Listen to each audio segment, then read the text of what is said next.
को लाइक करें, हमारे चैनल को सब्सक्राइब करें, बेल आइकन जरूर प्रेस करें हमारी न्यू वीडियो सबसे पहले देखने के लिए। अपनी गर्लफ्रेंड निमी के साथ बैठा होता है। निमी उसे साफ साफ पूछती है कि आखिर उनके रिश्ते का मतलब क्या है। वो जानना चाहती है कि क्या प्रतीक उससे प्यार करता है, लेकिन प्रतीक पहले की तरह यही जवाब देता है कि उसने शुरुआत में ही कह दिया था कि उसे प्यार व्यार जैसी चीजों में भरोसा नहीं है। उसके मुताबिक दोनों सिर्फ एक दूसरे की जरूरतें पूरी कर रहे हैं। निमी यह सुनकर टूट जाती है। उसे लगता है कि प्रतीक उसे सिर्फ शारीरिक रिश्ते तक सीमित समझता है। आखिरकार वो वहां से चली जाती है और प्रतीक फिर से अकेला रह जाता है। कुछ समय बाद प्रतीक अपने दोस्त विमल के साथ एक थिएटर ग्रुप में पहुंचता है। दोनों पहली बार किसी नाटक की रिहर्सल में हिस्सा लेने आए होते हैं। विमल की नज़र वहां मौजूद हर लड़की पर घूम रही होती है और वह मजाक पर मजाक किया जा रहा होता है, लेकिन प्रतीक का ध्यान कहीं और चला जाता है। तभी उसकी नज़र पहली बार देयानी पर पड़ती है। वो ग्रुप की सदस्य होती है और रिहर्सल की तैयारियों में व्यस्त रहती है। प्रतीक उसे देखते ही जैसे कुछ पल के लिए खो जाता है। रिहर्सल शुरू होती है। प्रतीक नया होने की वजह से थोड़ा घबराया रहता है। सीन याद करने में उसे दिक्कत होती है। दूसरी तरफ विमल लगातार उसका मजाक उड़ाता रहता है कि उसकी किस्मत इतनी खराब है कि उसे किसी जवान लड़की की जगह आंटी मिल गई। दोनों दोस्तों की नोकझोंक पूरे माहौल को हल्का बना देती है। रिहर्सल खत्म होने के बाद भी प्रतीक का ध्यान देयानी से नहीं हटता। वो बार बार विमल से उसका नाम पता लगाने के लिए कहता है, लेकिन विमल जानबूझकर उसे परेशान करता रहता है। दोनों ढाबे पर खाना खाने जाते हैं, फिर तालाब के किनारे बैठते हैं, लेकिन प्रतीक हर जगह सिर्फ उसी लड़की के बारे में सोचता रहता है। विमल उसे समझाता है कि लड़की घर गई है, दुनिया से गायब नहीं हो गई है, लेकिन प्रतीक की बेचैनी कम नहीं होती। अगले दिन दोनों एक कंप्यूटर शॉप पहुंचते हैं ताकि फेसबुक पर उस लड़की को खोज सकें। प्रतीक पूरे उत्साह से कंप्यूटर खोलता है, लेकिन तभी उसे एहसास होता है कि उसे उसका नाम ही नहीं पता। दोनों एक दूसरे का चेहरा देखने लगते हैं और फिर खुद ही अपनी बेवकूफी पर हंस पड़ते हैं। इसके बाद प्रतीक कई दिनों तक उसे ढूंढने की कोशिश करता रहता है।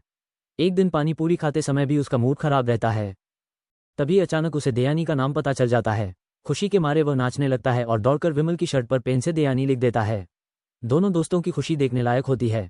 अब दोनों फिर से कंप्यूटर शॉप पहुंचते हैं। इस बार प्रतीक फेसबुक पर देयानी का प्रोफाइल ढूंढ लेता है। वो उसे हाय लिखकर भेजना चाहता है, लेकिन हर बार टाइप करके डिलीट कर देता है। उसकी हिम्मत ही नहीं होती। आखिरकार विमल उसकी आंखें बंद करवाता है और खुद सेंड बटन दबा देता है। अब दोनों उसके रिप्लाई का इंतजार करने लगते हैं। घंटों बीत जाते हैं, लेकिन कोई जवाब नहीं आता। दुकान बंद होने का समय हो जाता है और दोनों निराश होकर बाहर निकल आते हैं। रात को कमरे पर लौटकर भी प्रतीक चैन से नहीं बैठ पाता। वो अपने कमरे के हर कोने से पैसे निकाल कर विमल के सामने रख देता है। दोनों किसी जरूरी काम के लिए पैसे जोड़ रहे होते हैं, लेकिन रकम पूरी नहीं होती। तभी प्रतीक विमल की गुल्लक तोड़ देता है। उसमें से पैसे के साथ एक और नौ और पुरानी फोटो भी निकलती है। उनकी दोस्ती के छोटे छोटे पल कहानी को हल्का और मजेदार बना देते हैं। इसी दौरान आखिरकार प्रतीक के फोन पर फेसबुक का नोटिफिकेशन आता है। देयानी ने उसके संदेश का जवाब दे दिया था। देयानी के रिप्लाई के बाद प्रतीक की पूरी दुनिया बदल जाती है। दोनों की चैटिंग शुरू हो जाती है। पहले छोटी छोटी बातें होती हैं, फिर धीरे धीरे दोनों घंटों तक एक दूसरे से बातें करने लगते हैं। देयानी बताती है कि उसने फेसबुक पर थिएटर ग्रुप के लगभग सभी लोगों की प्रोफाइल देखी है। प्रतीक उसकी हर बात पर दिन मुस्कुराता रहता है। दोनों के बीच बिना कहे ही अपनापन बढ़ने लगता है। एक दिन देयानी अचानक मैसेज करती है कि वह उसके शहर आ रही है। ये पढ़ते ही प्रतीक खुशी से पागल हो जाता है। वो सुबह सुबह सो रहे विमल पर पानी डालकर उसे जबरदस्ती उठाता है और स्टेशन चलने की जिद करता है। विमल पहले तो बहुत आनाकानी करता है, लेकिन आखिरकार दोस्त की खुशी देखकर उसके साथ चल पड़ता है। स्टेशन पर दोनों देयानी का इंतजार करते हैं। कुछ देर बाद देयानी बाहर आती है। उसे सामने देखकर प्रतीक घबरा जाता है और जानबूझकर उसे नजरअंदाज करते हुए आगे निकलने लगता है। तभी पीछे से देयानी उसका नाम लेकर आवाज लगाती है। प्रतीक तुरंत रुक जाता है और इंसान बनने की कोशिश करता है। देयानी मुस्कुराते हुए पूछती है कि क्या वो उसे इग्नोर कर रहा था। माहौल हल्का हो जाता है, लेकिन तभी देयानी बताती है कि उसकी मौसी उसे लेने आ रही है। कार आते ही प्रतीक और विमल घबराकर वहां से भाग जाते हैं। थिएटर की रिहर्सल फिर से शुरू होती है। इस बार दोनों के बीच झिझक काफी कम हो चुकी होती है। देयानी कभी उसकी शर्ट की मुड़ी हुई बाजू ठीक कर देती है, कभी उसकी तरफ देखकर मुस्कुरा देती है। टी ब्रेक में जब सबको पराठे बांटे जाते हैं, तो प्रतीक अपना पराठा देयानी को दे देता है। ग्रुप के बाकी लोग भी दोनों की बढ़ती नजदीकियों को नोटिस करने लगते हैं। एक सीनियर तो प्रतीक को देयानी के नाम से चढ़ा भी देता है, जिससे वो शर्मा कर मुस्कुरा देता है। एक दिन रिहर्सल के दौरान टूटे हुए कांच से प्रतीक का हाथ कट जाता है। वो बिना किसी को बताए बाहर आ जाता है, लेकिन देयानी उसकी चोट देख लेती है। वो उसे डांटते हुए कहती है कि हीरो बनने की जरूरत नहीं है। फिर अपने बैग से बैंडेज निकालकर बड़े प्यार से उसके हाथ पर पट्टी बांध देती है। प्रतीक पूरे समय सिर्फ उसकी आंखों में देखता रहता है। उस पर दोनों बिना कुछ कहे एक दूसरे के और करीब आ जाते हैं। उस रात प्रतीक कमरे की चाबी न मिलने की वजह से बाहर सीढ़ियों पर बैठा रह जाता है। वो दयानी को मैसेज करता है कि पूरी रात शायद यहीं बितानी पड़ेगी। दयानी भी उसके साथ चैट करती रहती है। रात के 2 बजे बज जाते हैं। प्रतीक उसे सोने के लिए कहता है, लेकिन दयानी जवाब देती है कि जब तक वह नहीं सोएगा तब तक वह भी नहीं सोएगी। ये छोटी सी बात प्रतीक के दिल को छू जाती है। अब दोनों की बातचीत पहले से कहीं ज्यादा गहरी हो जाती है। वे अपनी पसंद नापसंद, सपनों और जिंदगी के बारे में खुलकर बात करने लगते हैं। प्रतीक को लगने लगता है कि शायद दयानी भी उससे प्यार करने लगी है। लेकिन तभी एक दिन रिहर्सल के दौरान पंकज मजाक में बताता है कि राहुल और दयानी की डेट हो चुकी है।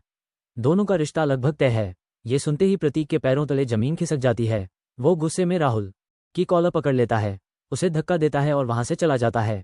शाम को देवयानी उससे अकेले में बात करने आती है। वह कहती है कि अगले दिन उसे वापस घर जाना है, लेकिन प्रतीक के अंदर गुस्सा और दर्द दोनों भरे हुए होते हैं। वो उसका हाथ पकड़कर कहता है कि अगर रिश्ता रखना है तो पूरा रखो, वरना बिल्कुल मत रखो।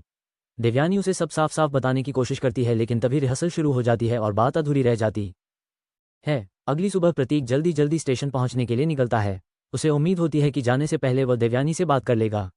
स्टेशन पहुंचने से पहले ही प्रतीक अपनी आंखों से देवयानी को राहुल के साथ हंसते हुए देख लेता है। दोनों एक दूसरे के काफी करीब होते हैं। यह नज़ारा देखकर प्रतीक पूरी तरह टूट जाता है। वो ट्रेन पकड़ने की बजाय ऑटो वाले से वापस चलने के लिए कह देता है। घर लौटकर वो सीधे नदी के किनारे जाता है, पानी में डुबकी लगाता है और फिर कमरे में अकेला बैठकर शराब और सिगरेट के सहारे अपने दर्द को दबाने की कोशिश करता है। कुछ समय बाद प्रतीक अपने दोस्तों के साथ एक क्लब में जाता है। वहीं करण और अनु के बीच झगड़ा हो जाता है। अनु गुस्से में बाहर चली जाती है। प्रतीक उसके पीछे जाता है और उससे रिश्तों के बारे में बात करता है। वो कहता है कि हर लड़का एक जैसा नहीं होता और किसी भी रिश्ते में सबसे बड़ी दुश्मन अहंकार होती है। अगर दोनों को लगे कि वो सही है तो रिश्ता खत्म हो जाता है। उसकी बातें सुनकर अनु शांत हो जाती है। ये सब निम्मी भी सुन रही होती है।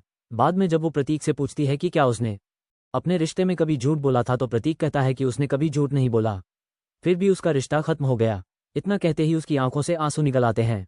निम्मी उसके आंसू पोंछती है और उसे संभालने की कोशिश करती है। कुछ समय बाद वो उसे समझाती है कि अगर वो जिंदगी में आगे बढ़ना चाहता है तो उसे देवयानी की यादों से बाहर निकलना होगा।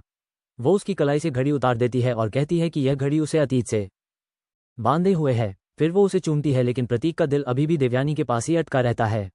आखिर में निम्मी गुस्से और दर्द में उसे थप्पड़ मारकर वहां से चली जाती है। इसके बाद फिल्म एक अलग मोड़ लेती है। प्रतीक एक सपना देखता है जिसमें देवयानी उसके साथ नदी किनारे बैठी होती है। वो उसकी कलाई पर वही घड़ी बांधती है, फिर उसे पानी में धक्का दे देती है। दोनों हंसते हुए पानी में उतरते हैं, एक दूसरे के बेहद करीब आते हैं और गले लग जाते हैं, लेकिन अचानक सपना टूट जाता है। प्रतीक खुद को कमरे में अकेला पाता है। उसकी हालत बहुत खराब हो चुकी होती है।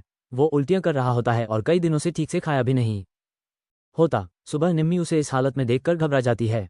वो पूरे कमरे में उसे ढूंढती है और आखिरकार एक कोने में सुकड़ा हुआ बैठा पाती है। वो उसे गले लगा लेती है और माफी मांगती है, लेकिन प्रतीक बिल्कुल खामोश रहता है। उसके चेहरे पर कोई भावना नहीं बची होती। कुछ दिन बाद प्रतीक एक बस स्टॉप पर खड़ा होता है। उसके हाथ में वही घड़ी होती है जो देवयानी ने उसे दी थी। तभी एक चोर है घड़ी छीनकर भाग जाता है। प्रतीक उसके पीछे दौड़ता है, लेकिन वह हाथ नहीं आता। बाद में उसे वही चोर एक सुनार की दुकान पर मिलता है। इस बार प्रतीक उसे पकड़कर पीट देता है, घड़ी वापस ले लेता है और उसे फिर से अपनी कलाई पर पहन लेता है। उसके लिए वो घड़ी सिर्फ एक सामान नहीं बल्कि उसकी आखिरी याद बन चुकी होती है। समय बीतता है और प्रतीक अपनी जिंदगी में आगे बढ़ने की कोशिश करता है। वो अपने पुराने दोस्त विमल से दोबारा मिलता है। दोनों साथ बैठते हैं, बातें करते हैं और अपने पुराने दिनों को याद करते हैं। विमल समझ जाता है कि प्रतीक बाहर से चाहे जितना सामान्य दिखे, लेकिन अंदर से वो अभी भी पूरी तरह बिखरा हुआ है। फिल्म के आखिरी हिस्से में प्रतीक उस जंगल में लौटता है जहां उसने कभी देवयानी के साथ पेड़ पर दिल का निशान बनाया था। वो उस जगह को बार बार तलाशता है और आसपास दिख रहे कशे के बीच कुछ खोजने लगता है। काफी देर बाद उसे वो घड़ी फिर दिखाई देती है। वह उसे उठाकर अपने हाथ में ले लेता है और फिर नदी किनारे जाकर एक पत्थर पर अकेला बैठ जाता है। सामने बहती नदी होती है और उसकी कलाई पर फिर वही घड़ी होती है जो उसे उसकी अधूरी मोहब्बत की याद दिलाती रहती है। फिल्म यहीं खत्म होती है। ये कहानी यह नहीं बताती कि हर प्यार का अंत मिलन में होता है। कभी कभी कुछ लोग हमारी जिंदगी में सिर्फ इतनी देर के लिए आते हैं कि हमें प्यार का मतलब समझा जाए और फिर हमेशा के लिए एक याद बनकर रह जाते हैं। प्रतीक की जिंदगी में भी वो लड़की हमेशा एक ऐसी अधूरी कहानी बनकर रह जाती है जिसे वो चाहकर भी कभी भुला नहीं पाता। वो लड़की का हमारा एक्सप्लेनेशन यहाँ खत्म होता है। उम्मीद है दोस्तों आपको ये कहानी पसंद आई होगी। दोनों का रिश्ता लगभग तय है। ये सुनते ही प्रतीक के पैरों तले जमीन खिसक जाती है।